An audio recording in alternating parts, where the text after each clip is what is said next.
Bismillahirrahmanirrahim. Assalamualaikum warahmatullahi wabarakatuh. Waalaikumsalam warahmatullahi wabarakatuh. Alhamdulillah wassalatu wassalamu ala Rasulillah wa bihi nasta'inuhu wa nasta'inu wa natubu ilaihi wa asyhadu an la ilaha illallah wahdahu la syarika lahu wa asyhadu anna Muhammadan abduhu wa rasuluhu amma ba'du. Wa qala Allahu jalla wa ala a'udzu billahi minasyaitonir rajim wa'bud rabbaka hatta ya'tiyakal yaqin. Shadaqallahu al-'azim wa shadaqa rasulillahil karim. Jemaah Allah, setelah syukur kita panjatkan kehadirat Allah Ta'ala. Alhamdulillah di kesempatan malam hari ini perdana kita kembali dipertemukan oleh Allah setelah kita menunaikan berbagai kewajiban khususnya di bulan Ramadan. Dan saya mengucapkan taqabbalallahu minna wa minkum. Mudah-mudahan Allah menerima seluruh amal ibadah kita semua.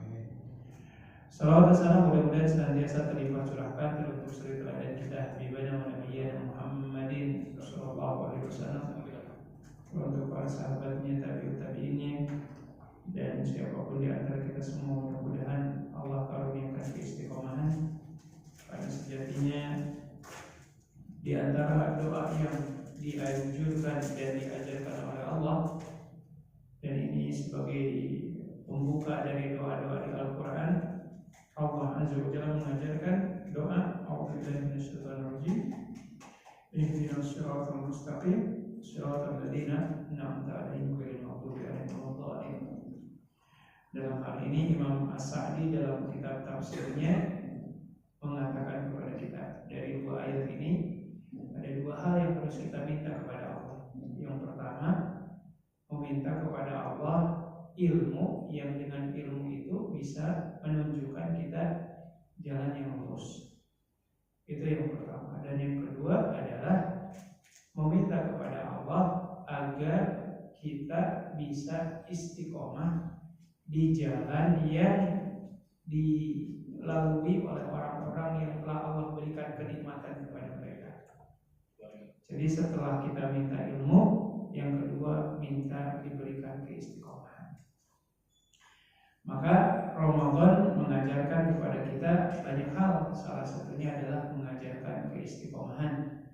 Ya, karena sejatinya kita bukan menjadi hamba Allah di bulan Ramadan saja, tetapi Allah ajarkan kepada kita semua di surat Al-Hijr ayat terakhir, a'udzubillahi minasyaitonir rajim wa'bud rabbaka hatta ya'tiyakal yaqin, bahwasanya kewajiban kita menyembah dan menghambakan diri kita kepada Allah itu sampai tiba hari yang di hari tersebut kita yakin bahwasanya kita akan kedatangan hari yang dimaksud. Yang dimaksud adalah hari kematian kita. Jadi selama kita masih hidup, selama itu pula kita wajib menghambakan diri kepada Allah Azza wa Jalla.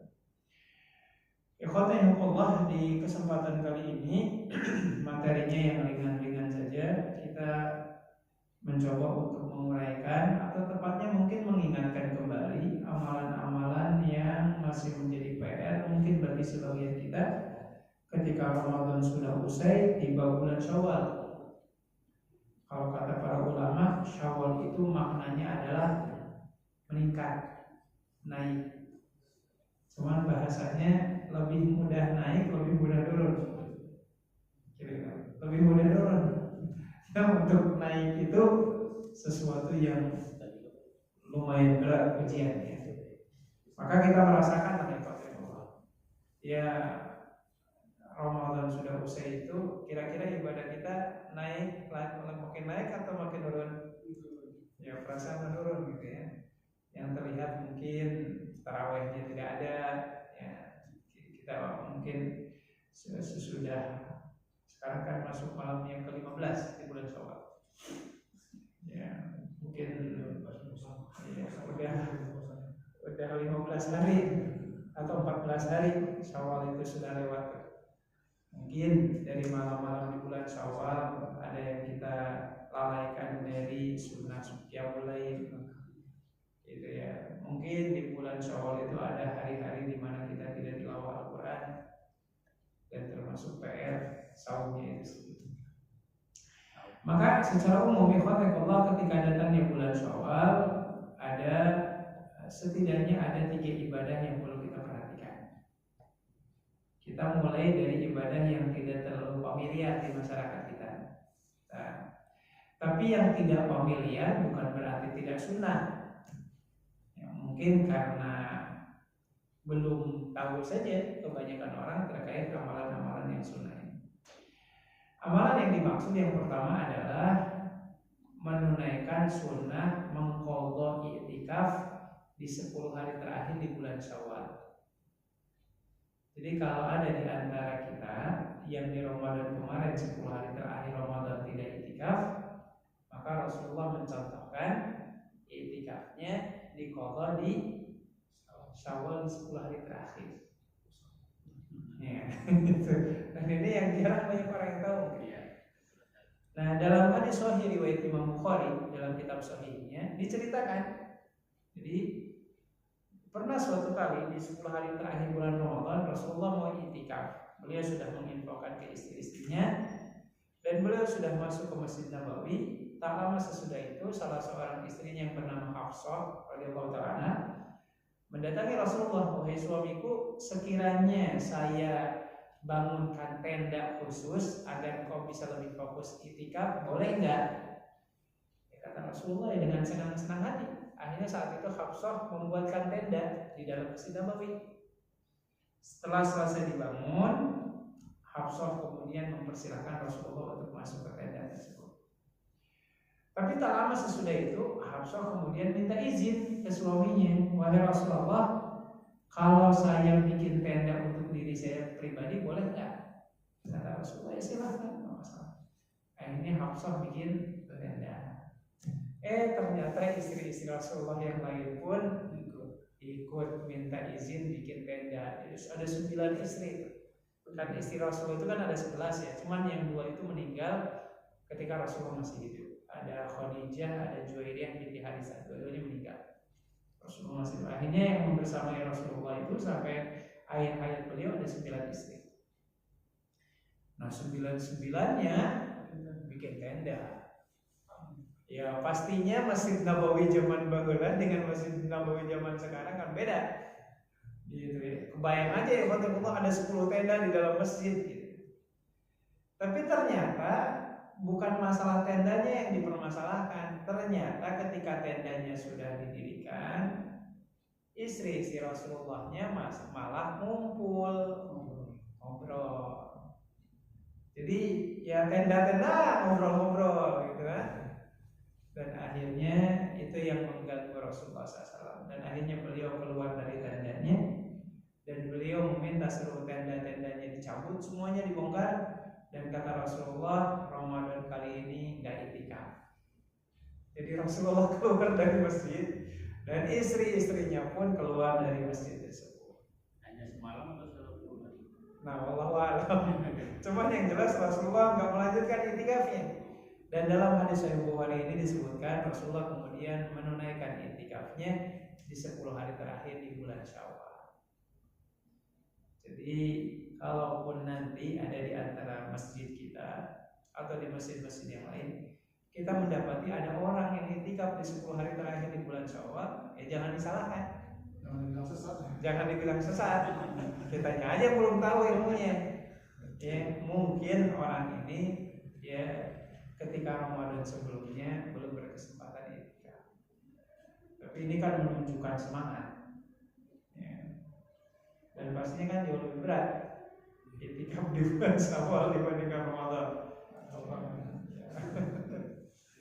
Dan berdasarkan hadis ini, para ulama punya pandangan bahwasanya syarat i'tikaf itu tidak mesti dalam kondisi puasa. Gitu ya. Jadi nggak mesti. Kayak umpamanya ada wanita yang sedang hamil, dia nggak puasa di bulan Ramadan, boleh nggak i'tikaf? Ya, boleh, nggak jadi masalah. Nah itu yang perlu kita cermati. Itu amalan yang pertama yang mungkin tidak terlalu populer di kalangan masyarakat. Amalan yang kedua, ikhwanillah, ini yang berhubungan dengan sunnah untuk menikah.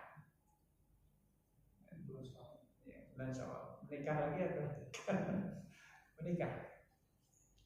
Dalam hadis sahih riwayat Imam Muslim, Aisyah radhiyallahu ta'ala mengatakan, "Tazawwajani Rasulullah sallallahu alaihi wasallam fi syahri Syawal wa banabi fa ayyu nisa'in Nabi sallallahu alaihi wasallam. Kata Aisyah radhiyallahu ta'ala anha, Rasulullah menikahi aku di bulan Syawal. Mengawali rumah tangganya pun di bulan Syawal. Kan ada selisih beberapa tahun ya. Dalam beberapa riwayat Rasulullah menikahi Aisyah itu katanya usia 9 tahun Aisyah. Dan memulai rumah tangganya itu ketika Aisyah menginjak usia 14 tahun. Ya, jadi sesudah hijrah ke Madinah baru mengawali rumah tangganya. Nah, kata Aisyah radhiyallahu ta'ala, Rasulullah itu menikahi saya dan mengawali rumah tangganya semuanya di bulan Syawal. Dan tidak ada istri Rasulullah yang seberuntung seperti saya.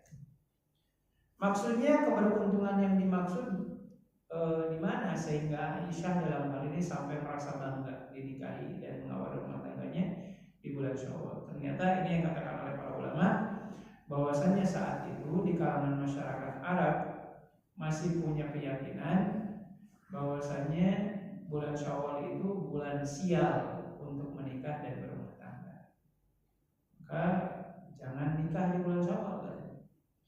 Maka dalam hal ini sebagai bentuk pembelajaran Rasulullah SAW memberikan contoh langsung bahwasanya nggak ada yang namanya bulan sial. Semua bulan itu baik karena Allah yang menciptakan waktu itu sendiri. Maka berdasarkan hadis ini Imam Syafi'i rahimahullah ta'ala secara pribadi beliau punya pandangan bulan Syawal itu bulan disunahkan untuk menikah. Itu Imam Syafi'i. Apa lagi? Nah, tapi terlepas dari itu semua, intinya kan sebenarnya sebagai upaya untuk meluruskan akidah umat. Gak ada yang namanya nanya-nanya ke kiai gitu kan, ke ustadz, Pak Kiai ini saya mau nikahi anak saya. Tolong hitungin hari bagusnya, tanggal bagusnya. Gak tahu Pak Kiai juga pakai ilmu apa gitu kan? Karena ilmu hisab nggak pakai dipakai untuk kayak gituan. Gitu ya. Kayak saya suka aneh juga nih di masyarakat kita itu. Kalau Idul Fitri pada beda, Idul Adha sama semua. Kalau dilihat tuh Idul Adha tahun ini insya Allah jatuh di hari Rabu tanggal 26 kalau nggak salah. Ya, amin. NU Muhammadiyah versi semuanya sama. Nah, sama. Jadi insya Allah nggak ada perbedaan. Ya, hanya Idul Fitri saja yang diperbedakan. Nah, terlepas dari itu semua, ikhwatan Allah, ya ini untuk meluruskan akidah umat, pemahaman masyarakat agar tidak terjebak dengan tradisi-tradisi masyarakat jahiliyah zaman dulu. Karena ya sangat disayangkan di tengah-tengah masyarakat kita yang sudah modern sekalipun, nanya-nanya tentang hari baik, hari buruk itu masih banyak gitu ya. Bahkan masih banyak orang yang percaya beli rumah itu jangan angka 13, itu angka sial katanya. Masih ada kayak gitu. Kalau yang percaya hal seperti itu orang kafir, orang non-muslim nggak jadi masalah membawa sial. Tapi kalau orang Islam masih percaya hal-hal seperti itu aneh gitu kan. Nah, ini menjadi suatu hal yang perlu kita cermati secara seksama. Rasulullah SAW mengajarkan kepada masyarakat Arab secara khusus waktu itu nggak ada yang namanya kesialan dalam urusan menikah atau berumah tangga di bulan Syawal. Nah, ini yang menjadi sumber kebanggaan bagi Siti Aisyah radhiyallahu ta'ala karena pernikahannya secara khusus menjadi simbol pembelajaran bagi masyarakat dan meluruskan akidah agar tidak terjebak dengan pemikiran yang sesat misalnya. Nah, termasuk dalam hal ini kalau kita agak sedikit menyimpang sedikit ya, ini kan sekarang dunia masih bergejolak ya, urusan geopolitik lah, dengan peperangan antara Iran lewat Amerika dan Israel, gitu kan. Pas awal-awal peperangan itu kan banyak juga tuh umat Islam itu yang berdebat, Anda milih mana? Iran antara Amerika dengan Israel ya kan. Banyak yang ramai itu dalam hal ini. Ya bahasanya kalau yang disebut pilihan bukan berarti dukung mendukung kan, umpamanya gitu. Karena Syekhul Islam Ibnu Taimiyah sendiri dalam kitab Majmu'ul Fatawa ketika beliau ditanya kalau ada orang kafir dan orang Syiah berperang, Sama aja. Anda pilih yang mana? Ini Syekhul Islam Ibnu Taimiyah ya. Beliau mengatakan ya kalau ada orang yang sholatnya masih mengarah ke kiblat dan Allah sebagai Tuhannya dan Rasulullah sebagai Rasulnya, ya kita masih milih dia, terlepas dengan kebid'ahan akidah dan pemikirannya. Gitu. Tapi kalau kita mengatakan kita milih Iran, ya bukan berarti kita ngedukung Syiah, enggak. Karena di zaman Rasulullah SAW sendiri pernah terjadi peperangan antara Persia dan Romawi. Persia penyembah api, Romawi akidahnya Trinitas, Kristen, kafir. Tapi ketika para sahabat nanya, ya Rasul, Anda milih yang mana? Ya kata Rasul, saya milih Romawi. Masih di bawah. Ya setidaknya masih dia nyembah Allah gitu. Meskipun ada Trinitasnya, setidaknya mereka masih masih punya kitab suci dengan segala bentuk penyimpangan. Ya masih ada kedekatannya lah kata Rasulullah SAW. Nah apakah kemudian Rasulullah ketika memilih Romawi otomatis Rasulullah beragama Kristen? Enggak juga. Nah ini yang harus kita pahamkan. Ya mungkin hari ini kalau ada orang yang mengatakan milih Amerika dengan Israel atau milih Iran, ya bahasa kasarnya, terlepas Iran juga kan banyak dosa-dosanya. Saudara kita yang di Suriah, yang di Irak itu kan dibabat habis luar biasa yang Sunni. Ya, tapi setidaknya ketika hari ini ada negara yang berani ngebom Israel, bahasanya mau siapapun negara itu, kita nggak melihat Syiahnya lah. Jadi kalau ada orang kafir ngebom Israel, ya kita ngedukung mereka lah bahasanya. Makanya teringat dulu, ini ada dalam hadis Sahih riwayat Imam Muslim ceritanya. Ketika terjadi sebuah peperangan, sebut saja di perang Uhud. Ketika perang usai, saat itu kaum muslimin mengevakuasi korban-korban yang meninggal. Salah satunya ada orang yang meninggal dalam kondisi pedang itu tertancap pas di bagian perut. Para sahabat menyanjung-nyanjung si fulan ini mati syahid dan seterusnya. Tapi ternyata Allah mewahyukan melalui pelantaran malaikat Jibril kepada Rasulullah. Apa kata malaikat Jibril? Orang ini dipastikan masuk neraka. Oh, ketika disampaikan oleh Rasulullah semuanya pada kaget. Apa yang menjadikan alasan orang ini divonis masuk neraka? Rasulullah SAW kemudian mendapatkan wahyu tentu saja dari Allah, di mana malaikat Jibril mengatakan, orang ini sebelum matinya dia terkena sabetan pedang dari musuh. Karena orang ini nggak sabar nahan rasa sakit, akhirnya dia bunuh diri. Matinya bunuh diri. Nah, ketika Rasulullah menyampaikan informasi ini, Rasulullah mengucapkan sebuah kalimat ini, kata Rasulullah, Innallaha la yu'ayyidu hadzal din bi rajulil fajir. Kata Rasulullah, jikalau Allah mau, Allah bisa saja menghadirkan seorang pendosa untuk membela agama ini. Pendosa ya. Jadi orang ini sudah divonis masuk neraka, tapi dia ada di barisan Muslim dan dia membela Islam. Ya apesnya aja dia matinya bunuh diri gitu kan. Tapi yang jelas dari hadis ini, orang yang divonis masuk neraka saja, kalau Allah berkenan, Allah akan gerakkan hatinya untuk membela agama ini. Ya, kalau kita sebagai seorang yang ahlu sunnah wal jamaah, kita punya pandangan, ya Syiah itu sesat. Syiah itu bukan Islam. Ya, sekarang dari hal-hal yang sifatnya fundament yang berhubungan dengan akidah dan ketauhidan kan sudah menyimpang. Ya, bagi orang Syiah contoh saja ya, yang namanya Imam 12 Isna Asy'ariyah, kan ada kelompok Syiah yang mayoritas di Iran. Yang mayoritas itu ada kelompok Syiah namanya Itsna Asy'ariyah. Kelompok Syiah yang meyakini bahwasannya kenabian itu tidak berhenti tapi diwariskan ke 12 imam. Nah, imam yang ke-12-nya sekarang itu katanya lagi ngumpet di sebuah gua. Katanya. Nah, nanti di akhir zaman si imam ini akan keluar dari guanya. Dan mereka orang-orang Syiah itu punya keyakinan 12 imam ini kedudukannya jauh lebih mulia dibandingkan para nabi, para rasul dan malaikat sekalipun.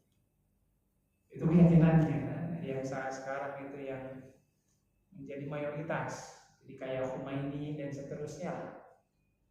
Ya, tapi kita meyakini saja ikhwatullah, ya sebagaimana tadi katakan, kalau ada negara yang berani ngebom Israel, ya itu cara Allah aja. Kalau Allah mau, bahasa kasarnya, bisa saja Allah menggerakkan setan umpamanya untuk menyerang orang yang selama ini merugikan banyak umat muslim.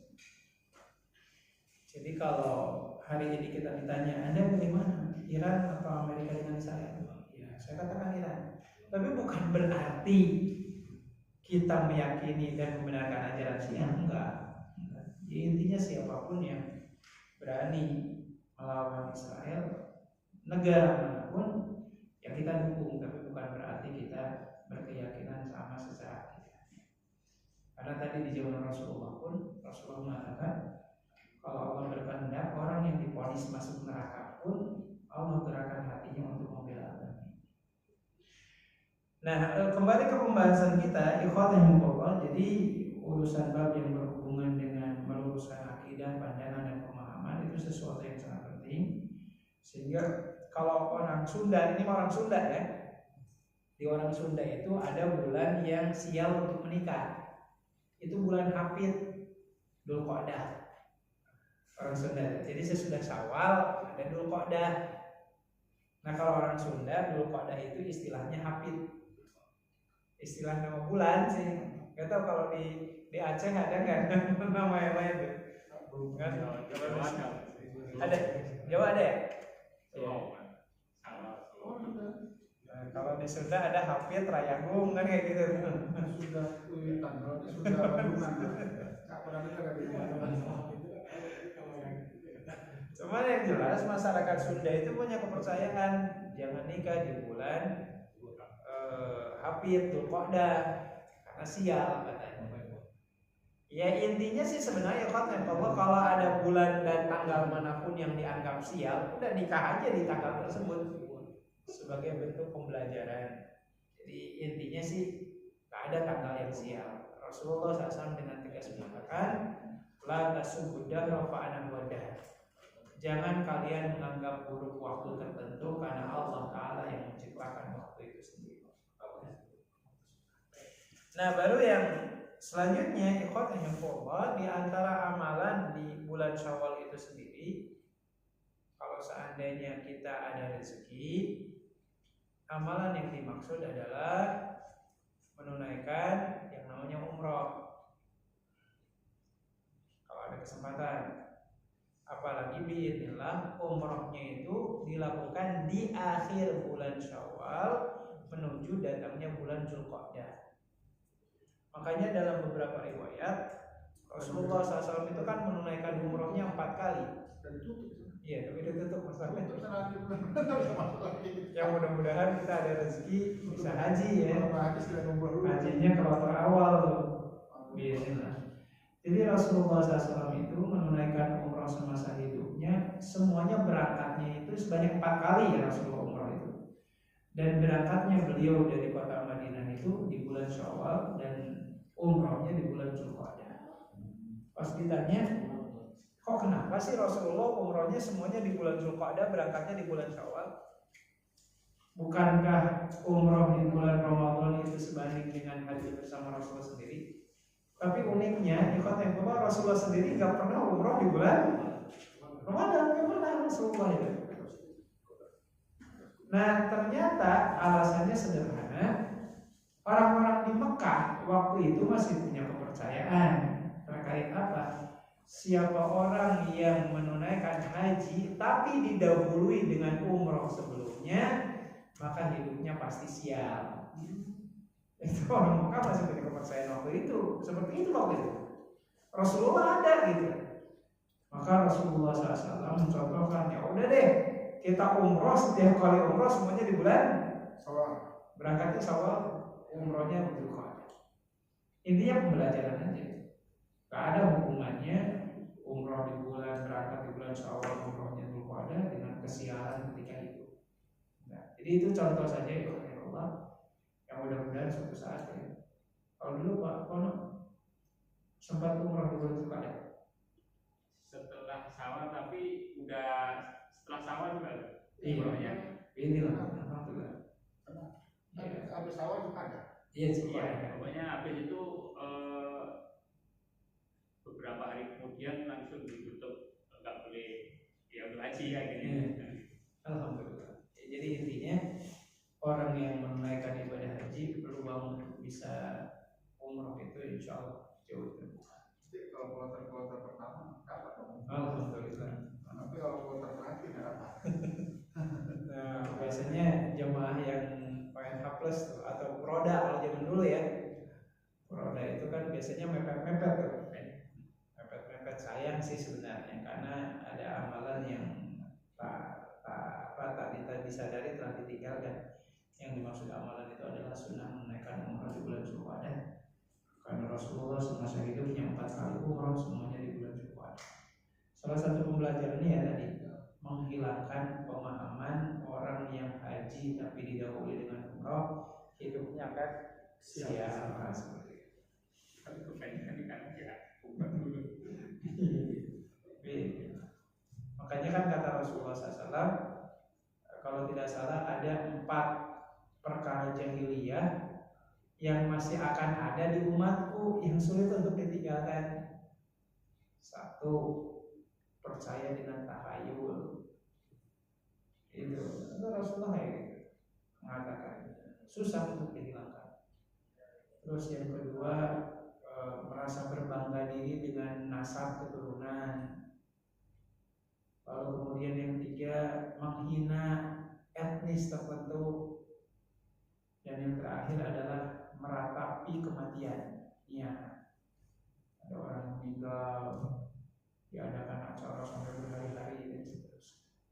Ini kata Rasulullah SAW, 4 perkara yang akan susah dihilangkan dari umatku, dan ternyata benar. Malah. Sampai detik ini, wabil khusus tadi ya, hal-hal yang berbau tentang mohon maaf tahayul itu masih banyak diusahakan. Nah baik, yang terakhir ikhwatillah, di samping menunaikan i'tikaf bagi yang tidak berkesempatan di 10 hari terakhir Ramadan bisa diqadha di 10 hari terakhir di bulan Syawal, lalu kemudian menunaikan menikah ya. Kalau yang mau menikah lagi monggo silakan kalau diizinkan. Kalau kemudian umrah ya, untuk menghilangkan pandangan gak ada yang sial dan semua waktu adalah baik karena Allah yang menciptakan waktu itu sendiri. Yang terakhir adalah menunaikan saum Syawal. Nah, apalagi ini kita sudah masuk pertengahan. Sekarang malam yang ke-15. Tinggal 15 hari lagi. Itu juga kalau bulan Syawalnya sampai 30 hari. Atau Syawalnya 29 sampai 30. Karena yang harus digunakan ada berdebat lagi. Nah, dalam hal ini ikhwanillah terkait saum Syawal itu sendiri ada beberapa catatan yang perlu kita perhatikan. Dan ini kadang menjadi pertanyaan-pertanyaan. Yang pertama adalah bagi mereka yang masih punya hutang qadha Ramadan, boleh nggak mendahulukan Syawal sebelum qadha Ramadannya? Dalam hal ini ikhwanillah jumhur mayoritas para ulama kecuali mazhab Maliki. Karena Imam Malik menghukumi saum Syawal itu makruh. Imam Malik, alasannya kenapa? Kata Imam Malik, seumur-umur saya lahir dan sampai meninggal di kota Madinah, saya nggak pernah mendapati penduduk Madinah saum Syawal. Sementara dalam pandangan Imam Malik itu, di antara dalil yang boleh dipegang untuk beramal selain Quran, hadis, ijma, qiyas, salah satunya yang kelima itu amal ahli Madinah, amalan penduduk Madinah. Dan kata Imam Malik, ya selama saya lahir dan besar di Madinah, kok saya nggak pernah melihat setidaknya ada sahabat atau tabiin yang saum syawal. Itu pemahaman dari Imam Malik. Tapi terlepas dari itu semua, mau Imam Maliknya tahu atau tidak terkait masalah amalan penduduk Madinah itu, tapi yang jelas hadisnya ada. Hadisnya sahih riwayat Imam Muslim. Rasulullah SAW mengatakan, man shoma Ramadan summa atba'u syittan min Syawal kana kasiyamil jahil. Siapa orang yang menunaikan saum Ramadan dilanjutkan 6 hari di bulan Syawal, pahalanya sebanding dengan puasa selama 1 tahun. Ada orang yang nanya, Ustaz, kalau saya puasanya 3 hari berarti 6 bulan. Ya Allah. Sekalian kan dari itu kan 3 bulan kan. Hitung-hitung aja ya gak kayak gitu juga gitu kan. Ya usahakan 6 hari ibaratnya. Nah, tinggal pertanyaannya, tadi boleh nggak dahulukan yang sunnah Syawal daripada yang wajib? Maka jumhur mayoritas para ulama selain Imam Malik, karena Imam Malik menghukumi makruh, mayoritas para ulama mengatakan boleh. Alasannya kenapa? Karena mengqadha shaum Ramadan itu sifatnya wajib, tapi wajibnya longgar waktunya. Allah menegaskan salah satunya di surat Al-Baqarah ayat 184. A'udzubillahi minasyaitonir rajim. Faman kana minkum maridan aw 'ala safarin fa iddatun min ayyamin ukhra. Siapa di antara kalian ketika Ramadan itu sakit atau safar dan tidak puasa, maka kata Allah, silakan diqadha di hari yang lain. Hari yang lain kapan? Ya kapan aja, yang penting selama Ramadan yang barunya belum tiba. Jadi intinya tidak ada keharusan harus qadha di bulan Syawal. Sementara kalau saum yang 6 hari itu wajib di bulan Syawal. Nggak ada orang, Ustaz, saya mau mengqadha saum Syawal di bulan Dzulqa'dah. Ya nggak ada yang ngomong. Saum Syawal itu hanya bisa dilakukan di bulan Syawal. Sementara kalau qadha Ramadan bisa dilakukan kapan saja. Yang penting tadi Ramadan yang barunya belum tiba. Maka jumhur mayoritas para ulama mengatakan silahkan Anda tunaikan Syawal dulu, baru sesudah itu Anda silahkan tunaikan qadhanya. Pilihan waktunya luas. Setahun. Ya? Setahun nggak banyak. Iya, masuk waktu panjang. Yang penting tadi Ramadan barunya belum tiba. Kalau lewat itu boleh. Kalau lewat itu zolim. Kan Rasulullah mengatakan matlu ghani yudulmun. Orang yang menunda-nunda bayar hutang sementara dia diberikan kemampuan oleh Allah, dia telah melakukan kezaliman kepada dirinya. Jadi usahakan jangan lewat. Nah, jadi singkatnya ya nggak masalah. Apalagi bagi para wanita umpamanya yang ketika Ramadannya sudah madiyah haid, haidnya mending kalau cuma 3 hari atau 4 hari, ada yang sampai 9 hari. Belum termasuk mudiknya umpamanya, mudiknya jauh, nggak puasa lagi, ya, itu kan karena safar, kan panjang tuh. Maka kalau umpamanya semuanya harus diselesaikan di bulan Syawal, berat. Puasa sebulan. Puasa sebulan nggak selesai. Jadi ada haidnya lagi. Haidnya 9 hari ya. Nah, apalagi kan di bulan Syawal tadi seorang wanita ada haidnya lagi kan? Apalagi itu waktunya makin sempit. Maka ya nggak jadi masalah. Silakan dahulukan Syawal, qadhanya di bulan-bulan yang lain. Itu catatan yang pertama ya. Tinggal komitmen saja. Ya. Berbeda kalau kewajibannya itu sifatnya mepet. Contoh, iqamat sudah dikumandangkan, sementara kita belum menunaikan sholat sunnah. Maka kaidahnya nggak ada sholat sunnah ketika sudah iqamat. Nggak boleh kayak gitu. Kalau ada yang lagi sholat boleh dibatalkan. Batalkan. Boleh kayak tempat. Batalkan. Ada yang langganan 1 orang. Iya, batalkan. Kok nggak bisa ini? Jadi terang. Ya, dan insya Allah pahala sholat sunnahnya tetap dapat sempurna. Ya, termasuk bab menghajikan orang tua, badal haji. Di zaman Rasulullah SAW ada seorang wanita muslimah datang ke Rasulullah. Ya Rasulullah, inna ummi nadarat an ada'il haji apa ahaju anha. Ya Rasul, ibunda saya semasa hidup itu bernadar untuk haji.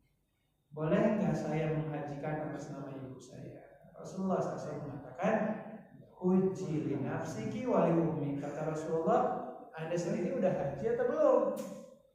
Kalau belum, Anda dulu yang haji, baru kemudian hajikan orang tuanya. Maka para ulama bersepakat, kalau ada di antara kita nih belum haji, sementara dari segi finansial kita mampu, ternyata orang tua kita yang masih hidup umpamanya saat itu minta untuk diberangkatkan haji oleh kita, maka para ulama dalam kondisi seperti ini hukumnya makruh kita mendahulukan orang tua dibandingkan kita sendiri.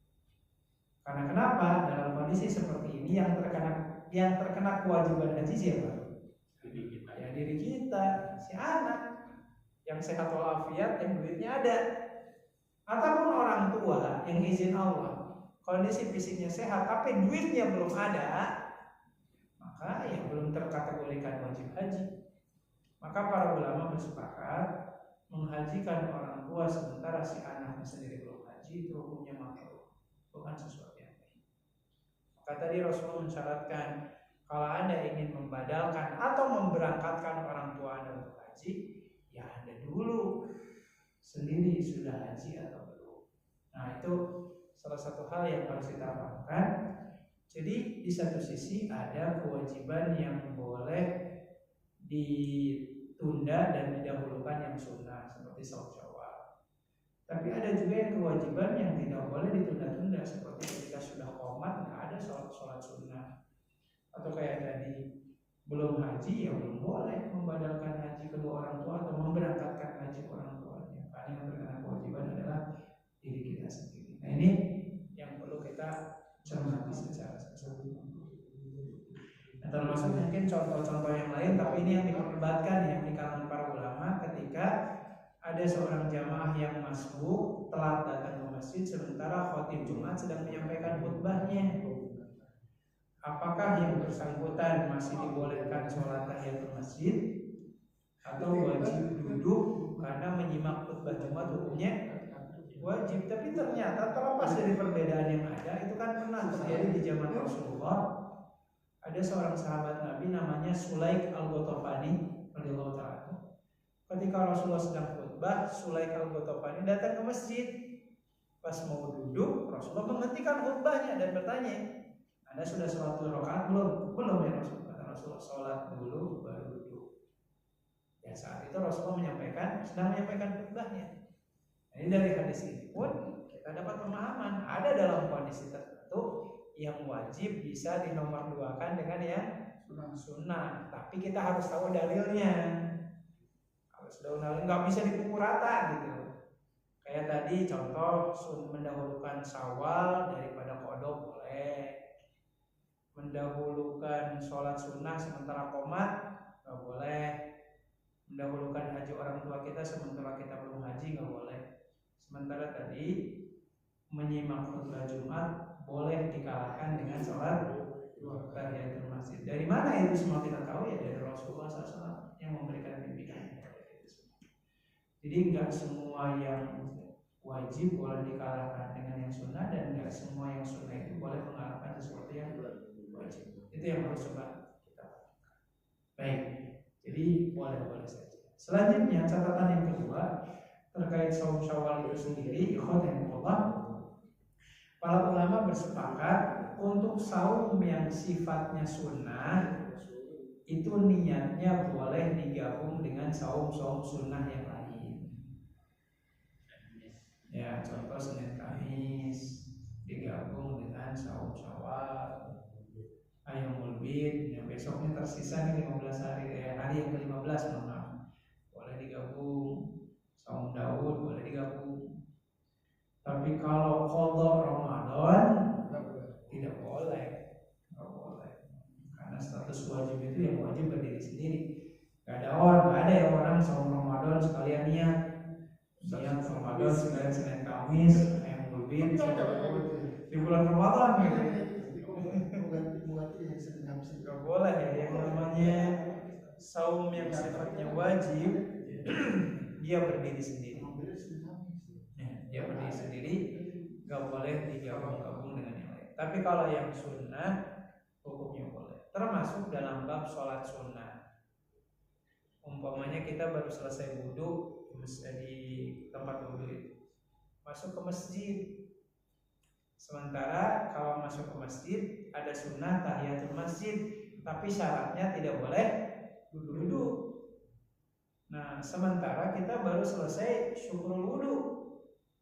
Sementara yang namanya syukurul wudhu itu kalau yang namanya sholat sesudah wudhu ya syukurul wudhu. Kalau kita mau syukurul wudhu sesudah wudhu, syaratnya tidak boleh terjadi dengan aktivitas yang lain. Pertanyaannya ketika kita selesai wudhu masuk ke masjid, mana yang harus didahulukan? Syukurul wudhu, tahiyatul masjid. Nah, dalam hal ini ya gabungin aja semuanya. Gabungin aja semuanya ya, syukur wudhu, tahiyatul masjid, sholat sunat qobliyah, gabungin aja semuanya. Nah, ini bahasanya dalam usul fikih itu ada namanya ta'adud niyah, hukum menggabung-gabungkan niat. Selama masih sama-sama sunnah, nggak jadi masalah. Gitu ya. Dan subuh. Tapi ingat ini dalam kondisi yang waktunya waktunya mepet dan waktunya bertemu di satu waktu yang sama gitu. Tapi kalau waktunya luas, umpamanya kita wudhu di rumah, ya udah syukur wudhunya di rumah. Pas datang ke masjid kita masih bisa tahiyatul masjid agar pahalanya jauh lebih besar. Nah, selanjutnya Allah ada dua catatan lagi ya. Catatan yang pertama kan tadi boleh mendahulukan saum Syawal daripada qadha. Terus boleh digabung saum-saum sunnah dengan satu niat. Yang ketiga Allah, dan ini sepertinya kita masih sibuk dengan acara halal bihalal dan undangan-undangan pernikahan. Kalau kita sedang saum sunnah, ada acara undangan jamuan makan di dalamnya, bolehkah kita membatalkan puasa kita? Nah, kalau puasa yang hukumnya wajib nggak boleh ya, seperti sedang qadha. Tapi kalau saum yang hukumnya sunnah, nah ini harus kita perhatikan, nggak otomatis boleh. Rasulullah SAW dalam hadis sahih riwayat Imam Muslim mengatakan, "Idza da'a ahadukum wa huwa sha'imun, fa in sha'a yuftira falyuftir wa man sha'a falyakul." Rasulullah SAW mengatakan, kalau Anda diundang ke acara jamuan makan, sementara Anda sedang saum sunnah, Anda punya dua pilihan.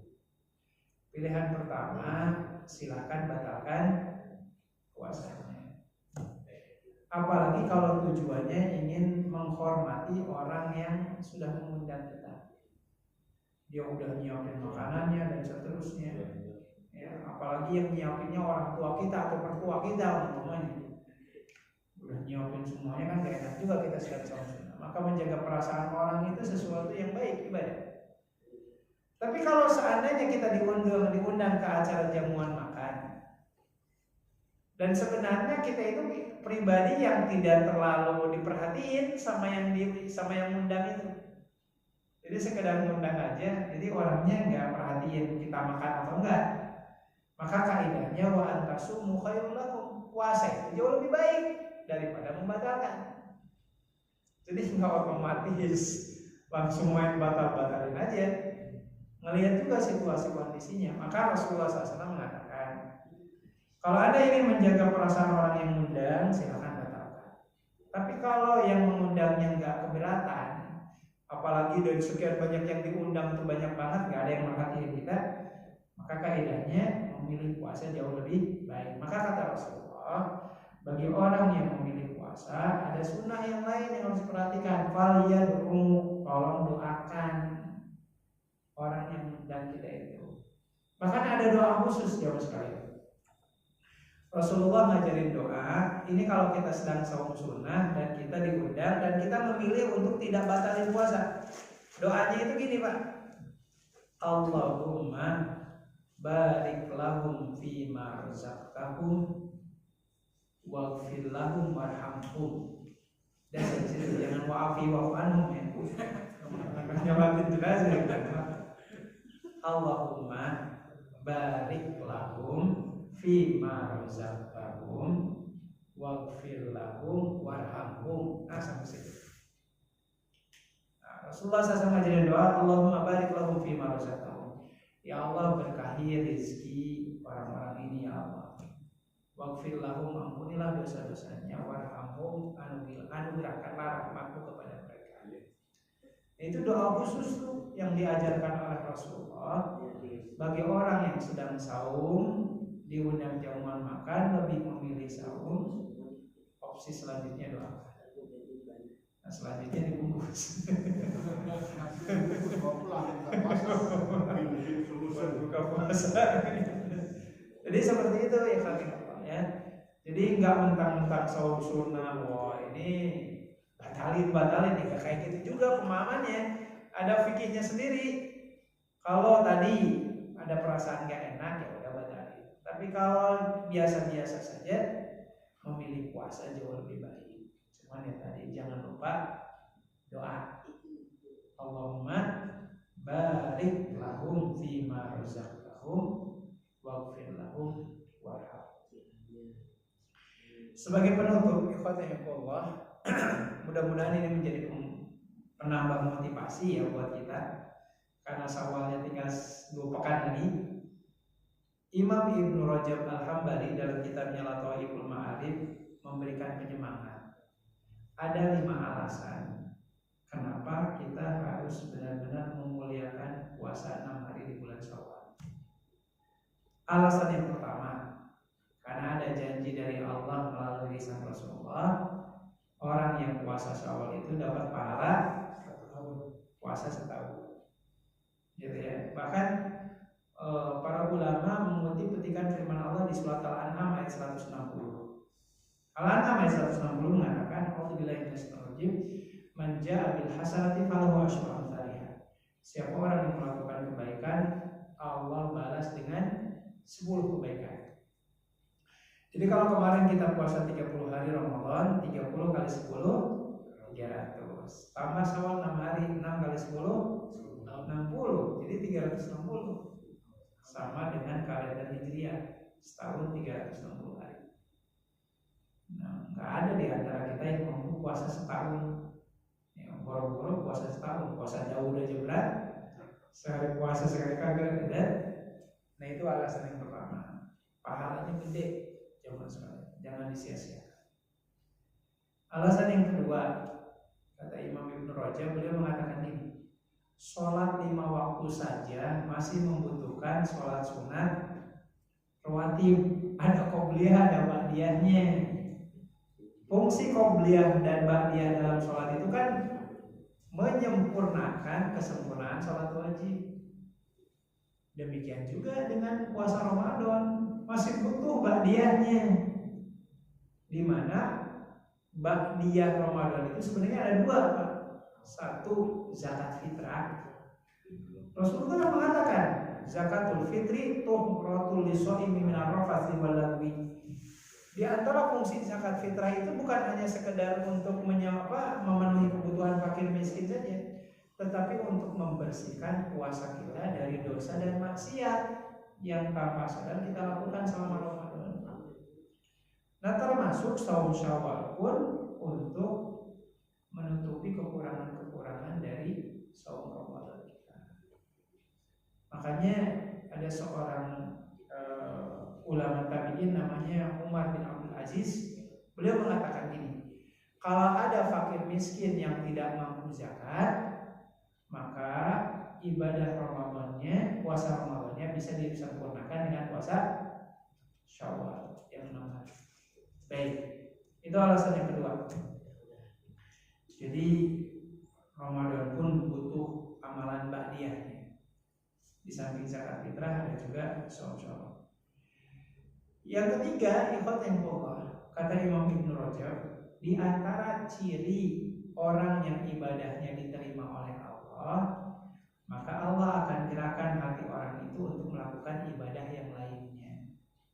Allah tegaskan di surat Al-Qasas ayat 84. A'udzubillahi minasyaitonir rajim. Man jaa'a bil hasanati falahu khairum minha. Siapa orang yang mendatangkan kebaikan, Allah akan hadirkan kebaikan-kebaikan yang lain. Maka kata Imam Ibnu Rajab, bisa jadi ciri ibadah puasa kita diterima, salah satu cirinya adalah kita diberikan kemampuan oleh Allah untuk puasa di bulan Syawal. Mudah-mudahan cirinya kayak gitu. Mudah-mudahan. Yang ketiga ya. Yang kelima, yang keempat, alasan kenapa kita harus memuliakan saum Syawal itu, yang keempat, sebagai tanda kita itu telah bersyukur kepada Allah. Maksudnya apa? Jadi kita itu kan sudah diberikan kesempatan hidup di bulan Ramadan, ibadahnya bagus, insya Allah lebih bagus, lebih meningkat. Maka sebagai bentuk rasa syukurnya adalah puasa Syawal. Kita mungkin pernah mendengar hadis Rasulullah itu pernah sholat malam kakinya bengkak-bengkak. Kan pas ditanya, ya Rasul, Anda itu sahabat Nabi namanya Abdullah bin Mas'ud radhiyallahu ta'ala ngomong gini kan, Rasul, Anda itu kan sudah dijamin masuk surga. Dosa aja yang lalu yang akan datang sudah diampuni. Ngapain sih sholatnya kok sampai seperti ini? Kan jawaban dari Rasulullah, apakah salah kalau saya ingin jadi hamba Allah yang bersyukur? Maka cara bersyukurnya Rasulullah adalah dengan cara ibadah, sholat. Maka cara kita mensyukuri telah diberikan kesempatan hidup di bulan Ramadan, bersyukurnya dengan cara puasa. Sama seperti Nabi Musa ketika dikejar-kejar oleh Fir'aun, Fir'aunnya ditenggelamkan dengan bala tentaranya oleh Allah. Apa yang dilakukan Nabi Musa? Puasa. Puasa di tanggal 10 Muharram itu kan. Nah, itu alasan yang keempat, sebagai bentuk rasa syukur kita kepada Allah. Maka kata para ulama, jangan Anda selalu berpikir berapa banyak pahala dari ibadah Ramadan yang kita lakukan, tapi coba pikirkan bagaimana cara kita bersyukur setelah Allah berikan kesempatan kita ibadah di bulan Ramadan. Yang terakhir, Allah, kenapa alasan kita harus memuliakan ibadah di bulan Syawal? Ini sebagai cara kita memahami bahwasanya kita itu ibadah kepada Allah bukan hanya di bulan Ramadan. Ya, Ramadannya udah selesai, tapi bukan berarti ibadah-ibadah yang lain selesai. Yang wajibnya masih ada seperti sholat 5 waktu, demikian juga yang sunnah-sunnahnya juga masih ada. Maka orang yang menunaikan saum Syawal itu mengisyaratkan sebuah keyakinan dalam dirinya bahwasannya ya selama hidup belum selesai, ibadah pun belum usai, masih tetap berlanjut. Nah, itu 5 alasan. Yang pertama tadi pahalanya sebanding dengan puasa setahun. Yang kedua, ibadah puasa kita masih butuh penyempurna dengan saum Syawal. Yang ketiga apa tadi? Apa? Yang ketiga tanda ibadah kita diterima. Tanda ibadah kita diterima. Yang keempat, bersyukur kepada Allah. Yang kelima, memahamkan diri bahwasanya ibadah bukan cuma di bulan Ramadan, masih ada ibadah-ibadah. Baik, saya kira itu ikhwanullah poin penting dari materi kita di kesempatan malam hari ini. Mudah-mudahan Allah berikan kekuatan dan kemampuan bagi kita, karena ya sesuai dengan nama bulannya, Syawal, meningkat. Ya, tadi melakukan peningkatan itu upayanya berat daripada melakukan penurunan. Nah, makanya memang bukan sesuatu yang mudah, gitu kan, puasa di bulan Syawal itu. Ya, tapi alhamdulillah, mudah-mudahan Allah memberikan hidayah dan taufik kepada kita semua. Ya, mudah-mudahan godaannya makin gede, pahalanya juga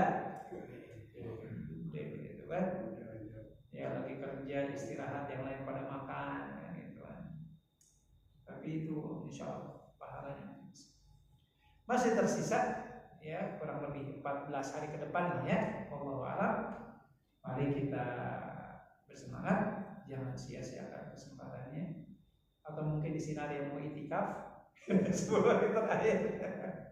Wah, itu luar biasa lagi kalau ada yang sama seperti ini.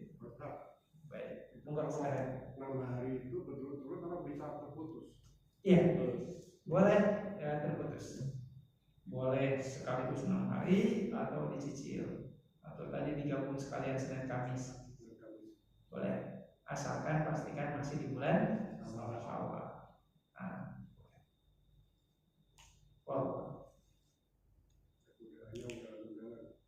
Nah itu. Reunian. Iya, halal bihalal. Ya silakan. Ada beberapa yang baru disampaikan ya. Pertama tadi mengulas mengenai yang Iran yang Syiah tadi Pak. Itu Syiah bukan Islam ya. Tapi entah saya nggak paham yang dibaca itu apa. Tapi orang-orang Iran juga membaca Al-Quran atau kitabnya itu Al-Quran. Itu bagaimana Pak? Yang pertama itu ya, yang mengenai ya ada dari berhubungan pada tetap di Al-Qurannya. Terus yang kedua mendahulukan yang wajib tadi Pak Ustaz ya, daripada yang sunnah ya. Contohnya puasa untuk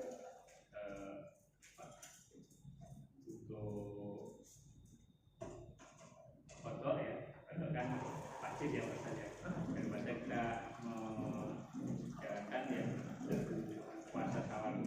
Tapi kalau untuk afdol atau yakin kita bahwa itu saya akan mementingkan mendahulukan yang wajib, biasanya mengkodok dulu karena contohnya yang kita kodok itu sudah banyak, contohnya hanya 1 atau 2, sehingga saya mengkodok dulu baru melanjutkan Syawal. Itu apakah lebih baik atau bagaimana pendapatnya? Terus tadi juga Pak Ustaz juga mencontohkan ada umat yang pas Nabi Muhammad khotbah belum sholat tahiyatul, terus dulu sholat tahiyatul itu di khotbahnya dalam hadisnya apakah berhenti dulu menunggu orang yang sholat atau bagaimana Pak Ustaz? Itu aja Pak Ustaz. Terima kasih. Baik, jadi khotimullah yang pertama, kalau bicara tentang Syiah, ini sebenarnya secara penamaan Syiah itu artinya pengikut setia Sayyidina Ali bin Abi Thalib. Maka sebenarnya kita semua ini Syiah. Syiah dalam arti kita pembela Ali bin Abi Thalib. Makanya para ulama itu lebih condong jangan menggunakan kata Syiah untuk orang-orang yang menyimpang dari ajaran Islam, tapi gunakanlah kata-kata Rafidah. Ya sama seperti orang Syiah menyebut kita itu bukan Sunni tapi Nasabi. Jadi Nasabi kita itu orang Nasabi, jadi bukan orang Islam. Itu penyebutan. Tapi karena sudah kadung populer, akhirnya penggunaan Syiah itu kemudian mengarah kepada kelompok tertentu. Terlepas dari itu semua ya, yang pertama memang harus kita pahami dulu ya, Syiah itu ada beberapa macam. Dari mulai ada Syiah yang masih garis lurus, ada yang Syiah yang udah menyimpang dari ajaran Islam. Sebut saja ya Pak, ada namanya Syiah Zaidiyah namanya. Syiah Zaidiyah itu ibadahnya sama seperti kita, akidahnya sama, yang membedakan satu aja. Dalam pemahaman Syiah Zaidiyah itu, sahabat yang paling mulia itu adalah Ali bin Abi Thalib, baru sesudah itu Abu Bakar, Umar dan seterusnya. Bedanya cuma di situ doang. Adapun akidah dan keyakinannya masih sama. Cuman Syiah Zaidiyah ini nggak tahu masih ada atau enggak sampai sekarang. Wallahu a'lam. Nah, adapun Syiah yang hari ini masih eksis, ya Syiah yang menyimpang. Bahkan tadi disebutkan Syiah Isna Asy'ariyah, Syiah 12 imam yang meyakini sesudah Nabi Muhammad meninggal dunia ada 12 imam yang melanjutkannya, dan bahkan tadi kedudukan mereka jauh lebih mulia daripada para nabi dan malaikat. Termasuk dalam bab Al-Quran, orang-orang Syiah itu meyakini, ini kalau kita merujuk ke perkataan namanya Ayatullah Khomeini. Ayatullah Khomeini itu mengatakan bahwasanya katanya Quran yang kita pegang hari ini ada 1000 ayat yang hilang. Maka mereka wallahu a'lam tuh punya wahyu dari mana? Mereka punya Quran tambahan sendiri. Tuh, berbeda dengan Quran kita. Karena dalam keyakinan mereka itu ketika Nabi Muhammad meninggal dunia, seluruh para sahabat Nabi itu murtad semua, kecuali ada 3 sahabat Nabi selain kelompoknya Ahlul Bait ya. Ada namanya Salman Al-Farisi, lalu kemudian ada Ammar bin Yasir, ya Salman Al-Farisi, Ammar bin Yasir, yang terakhir Miqdad. Jadi katanya 3 sahabat ini nggak kafir. Selain itu kafir semua. Makanya Al-Quran yang dibukukan di zaman Abu Bakar, zaman Umar itu masuk semua. Nah seperti itu. Nah sebagian dari surat-suratnya ada, seperti surat Al-Ikhlas ada, An-Nas ada, Al-Falaq ada. Tapi ada tambahan 1000 ayat yang nggak tahu itu dari mana. Gitu ya. Itu di Al-Qurannya juga beda sendiri. Ya, beda. Nggak pernah dikonfirmasi. Ya, sama seperti kelompok Ahmadiyah, mereka punya Quran sendiri, namanya Tadkirah. Nggak tahu isinya kayak gimana. Nah, cuman itu salah satu catatannya. Al-Qurannya udah beda dengan kita. Termasuk kan saya ngambil contoh sholat 5 waktu pun bagi mereka itu Isya dan subuh nggak ada. Sholat Jumat nggak ada. Karena alasan mereka sholat Jumat itu baru wajib kalau Imam Mahdinya sudah keluar dari gua. Syiah. Dan kebayang bahwa orang Syiah itu sholatnya 3 waktu kan, zuhur, asar, dan maghrib, dan 3 waktu itu semuanya bisa dijamak di 1 waktu. Itu jadi memang secara hukum asal udah menyimpang. Ya tapi sedikit-sedikit ajaran Islamnya masih ada. Masih Islam. Seperti wudu, gimana? Nah itu salah satu catatannya. Dan banyaklah hal-hal yang janggal ya, seperti kalau orang Syiah kan sedikit-sedikit kalau nggak nyebut Ali bin Abi Thalib yang disebut Husain. Kenapa Hasannya enggak? Kan kalau kita baca sejarah, Iran sekarang itu kan dulunya kan Persia. Persia itu kan dihancurkan di masa Khalifah Umar bin Khattab. Bahkan rajanya dibunuh, keluarga besarnya ditawan. Ada salah satu putri permaisurinya namanya siapa namanya? Saya lupa. Cuman yang jelas si anak raja ini kemudian dinikahi oleh Husain. Ceritanya.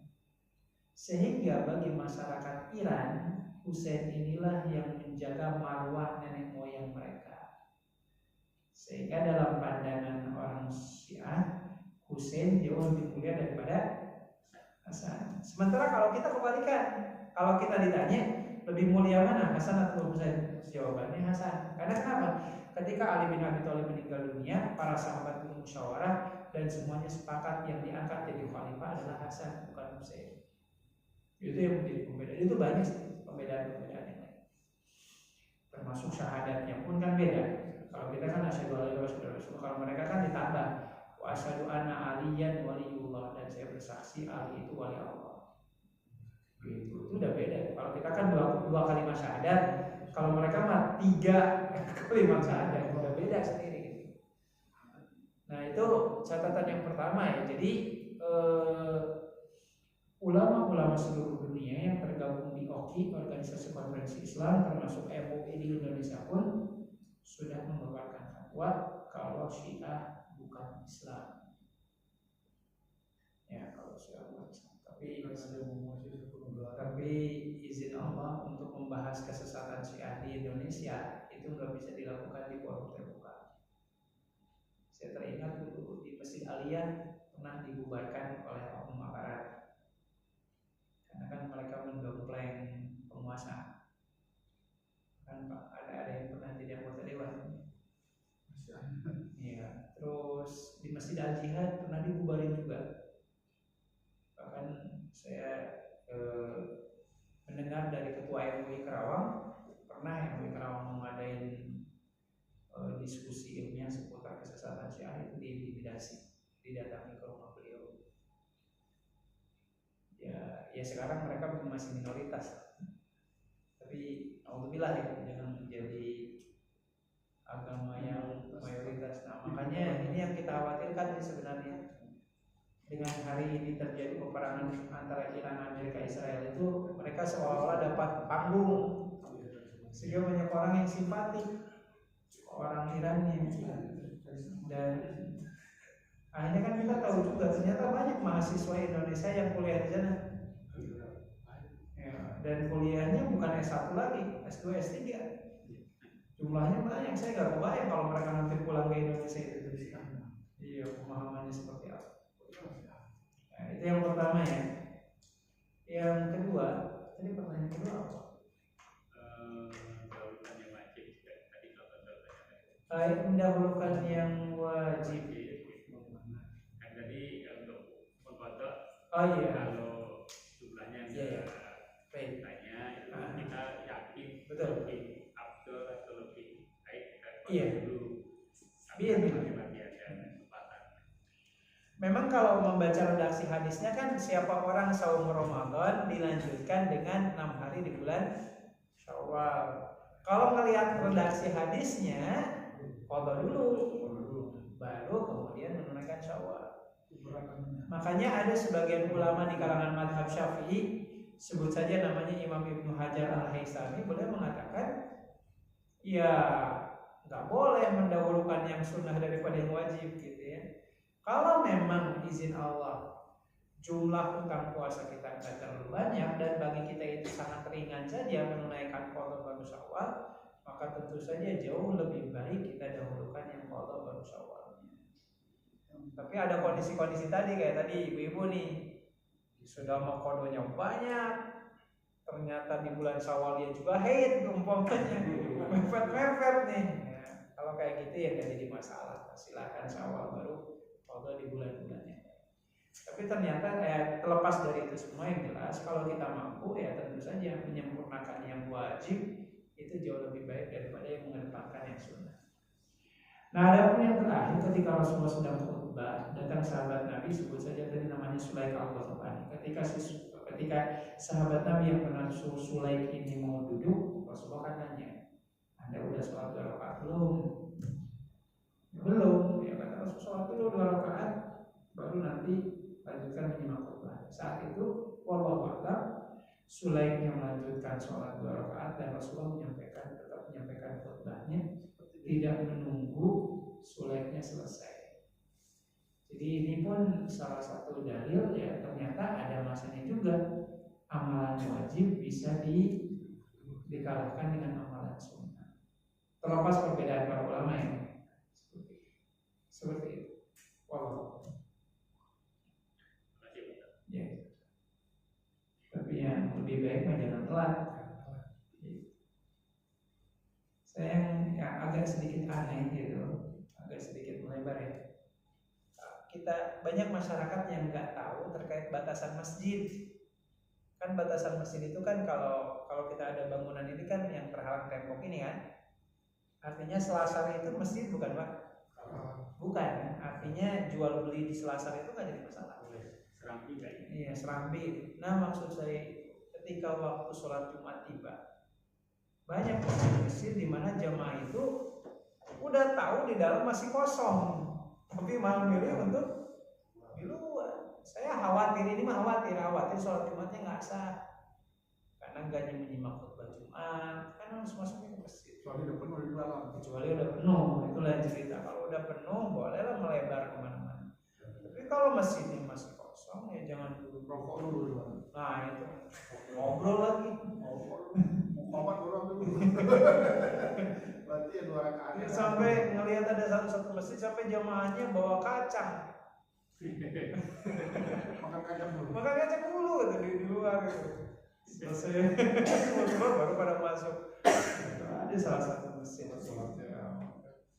Ya, berpikirannya tadi yang penting mah sholatnya aja, sholat seolah-olah menyimak khutbah Jumat bukan sesuatu yang wajib. Sangat disayangkan masih ada muslim wallahu a'lam.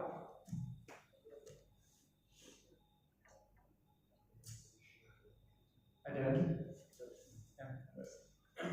Dari sini masih ada juga jadi propaganda ini ya barat untuk mengajukan jalan anak sehingga ini muslim orang Syiah. Sekarang kan kita punya bersama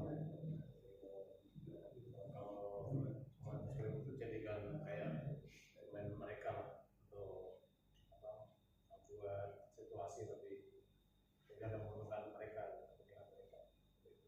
Nah kalau tadi sampaikan Sunni Syiah itu kan beda ya, jadi ada Islam.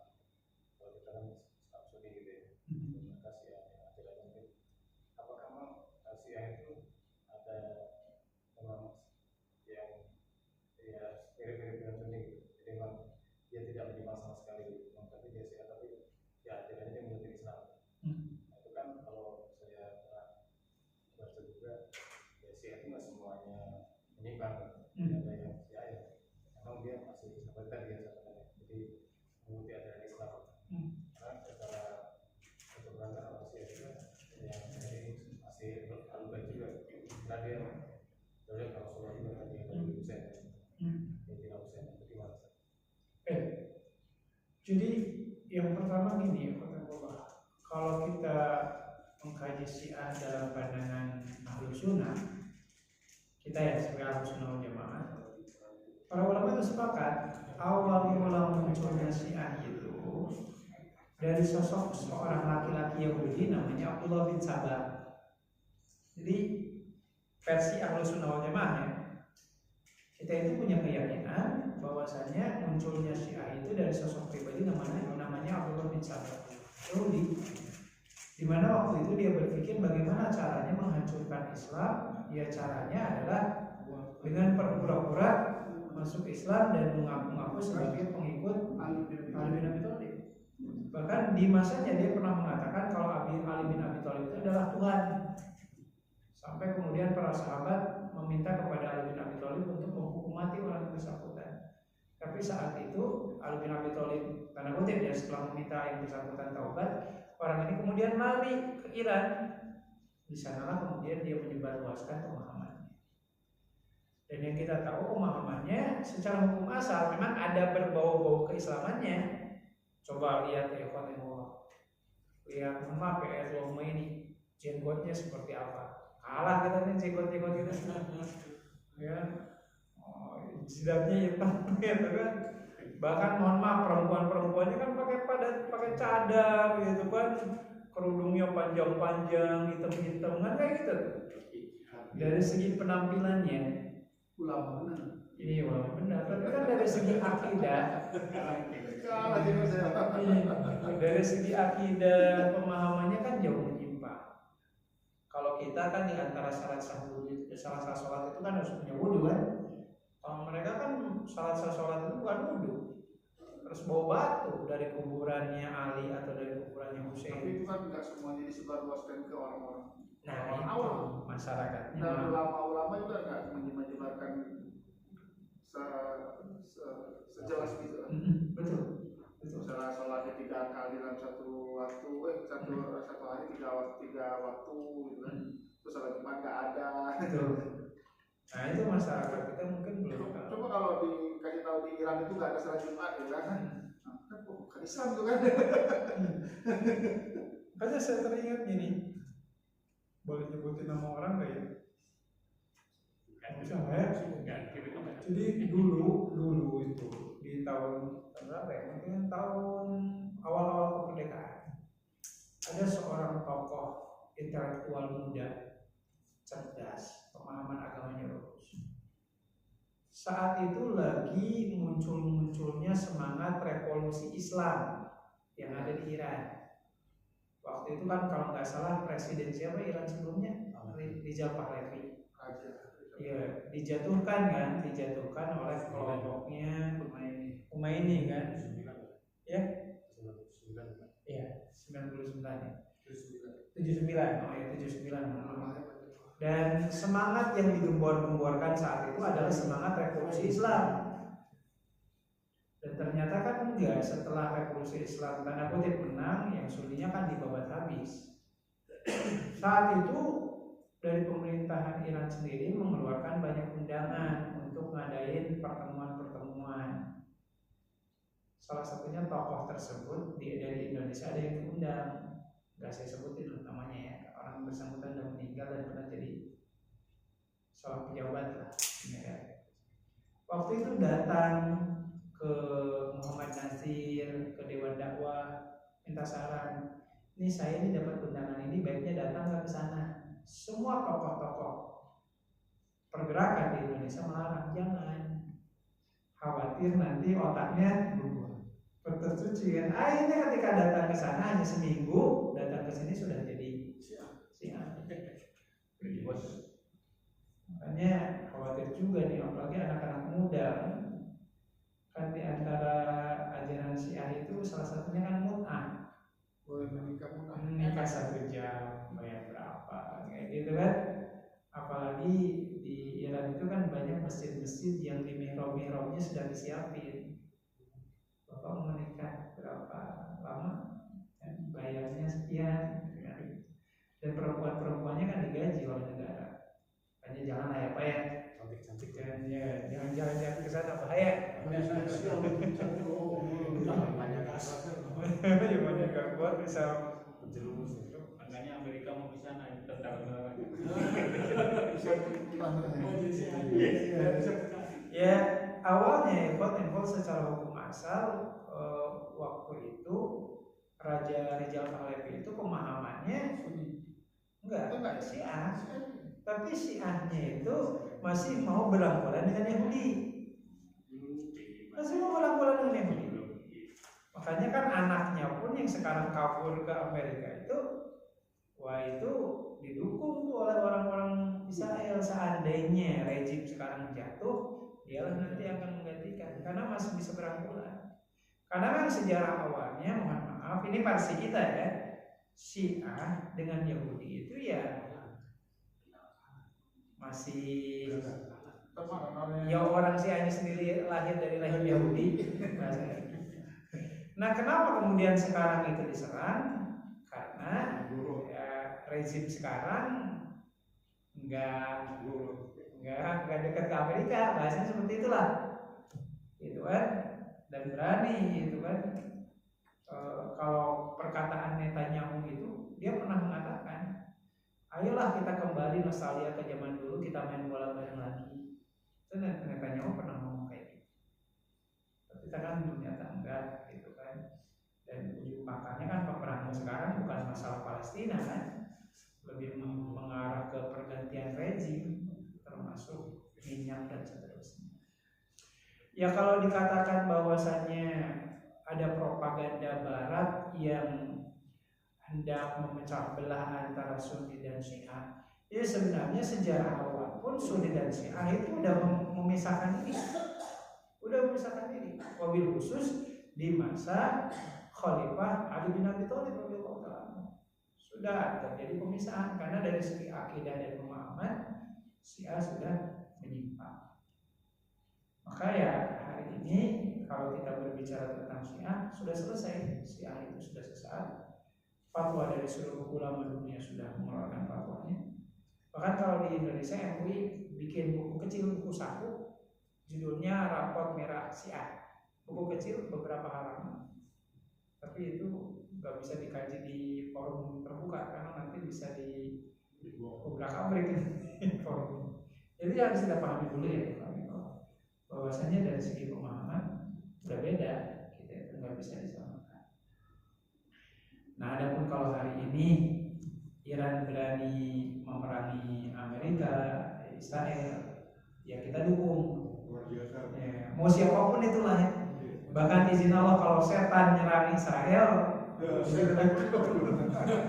tapi bukan berarti kita menjadi bagian pengikutnya setan, enggak. Tapi ya kita kalau menunggu kapan Saudi Arabia, Yordania, Kuwait, ya Emirat mau berperang dengan Israel, nggak tahu kapan. Kalau dia seperti itu, langsung diganti rajanya. Saud langsung diganti orangnya, bukan raja lagi nih.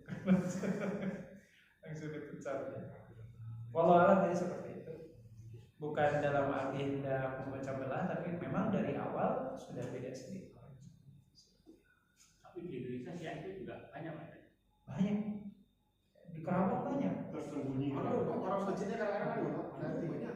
Oh, di Bandung ya. Di Purwakarta gede tuh masjidnya. Di mana? Bandung kan di mana? Di ini kan di Bandung juga kan pernah rame tuh di dekat daerah, bahkan di area Darut Tauhid kan pernah tuh rame.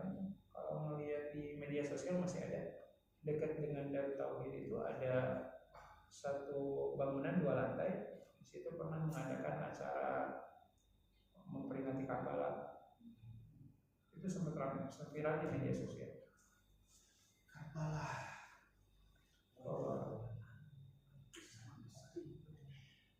Baik, mungkin kita cukupkan dulu kajiannya sampai di sini. Kita tutup dengan membaca istighfar, hamdalah dan doa kepada majelis. Astagfirullahaladzim, astagfirullahaladzim, astagfirullahaladzim. Alhamdulillahirabbil alamin. Subhanallahumma wa bihamdika, asyhadu an la ilaha illa anta, astaghfiruka wa atubu ilaik. Assalamualaikum warahmatullahi wabarakatuh. Waalaikumsalam. 1, 2, 3, 4, 5.